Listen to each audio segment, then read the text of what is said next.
replacing Debbie Stabenow, the great Debbie Stabenow. It is awesome to be here with such a short time left. Are we all in agreement that Michigan is the center of the political universe? I mean, if you haven't noticed, everyone wants to come and see what real Michiganders in their natural habitat are really thinking and talking about. And that's because we are the home of the swing voters, the independent voters. We have urban, rural, suburban, we've got it all. If you can make it work in Michigan, you can make it work anywhere in the country. And that's what we're gonna show people here in what we say in military circles, 3 days and a wake up. That's what we've got, 3 days and a wake up. Okay, it's especially important to be here in Flint because we know you all literally helped create the modern union movement, right? The whole world gets to thank you for that. But it's important about how the issues of manufacturing and supply chains and good union jobs have become central in this election, right? For the top of the ticket, for electing Kamala Harris, for my race against Mike Rogers, and all the way on down the line. And I just want to say a couple of things because I think there's some really stark differences on approach when it comes to one side versus the other side, right? One side says they care about infrastructure, the other one actually invests, and we have 400 infrastructure projects going on right now in our state. One side says they care about manufacturing and bringing good jobs back from places like China. The other one actually doesn't, puts their money where their mouth is, and we've got 44 new factories being built from the ground up in the state of Michigan after 40 years of nothing. And take it from me, I represent Lansing, where the issue of particularly Lansing Grand River, UAW 652, has become a flashpoint across Michigan. Do we convert that into a facility that's going to make the next generation of vehicles, or are we just going to let it wither on the vine, right? No.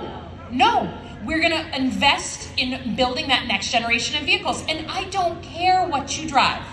If you want to drive a gas-powered vehicle, you want to drive a hybrid, you want to drive an EV, who cares? Drive what you want to drive. But if the question is who wants to make that next generation of vehicles, that is us, damn it.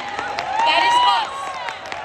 That is Michigan. That is the United States of America. And I absolutely refuse that retreating approach, which is, well, China's eating our lunch on these vehicles. They're woke vehicles, so we should just let China make the next generation of vehicles. No, we're not going to do that, right? And we've got to acknowledge to ourselves that we've often missed some of these trends, right? Remember in the 70s and 80s, we had our big cars, and these little Japanese cars came in, and Korean cars came in, and we're like, no one will want to drive those little things. And we missed it. And we've never made up market share. So I am not going to do that with this next generation of vehicles. We're going to make them with American workers, with UAW members here in America.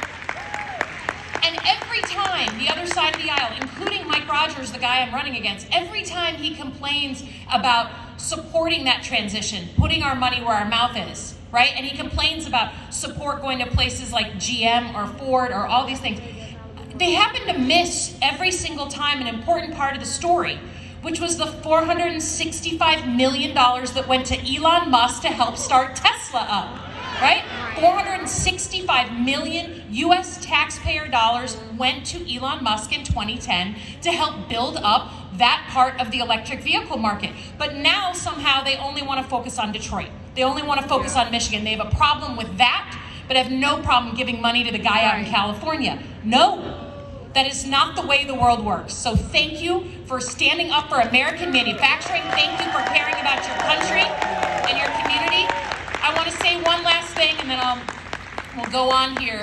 You know, I'm a former national security person by training, right? Before 2016, I was honestly mostly apolitical. I had never been to a rally like this. I had never been to a big political event. In national security, you work alongside someone in a place like Baghdad.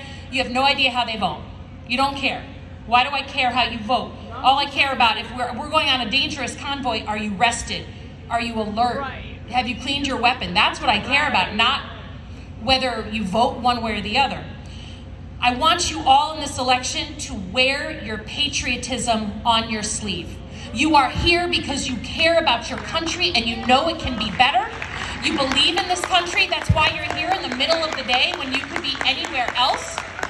don't give an inch, not a single damn inch, to the other side of the aisle, some of them who wrap themselves in the flag and then spit on the very values that it represents.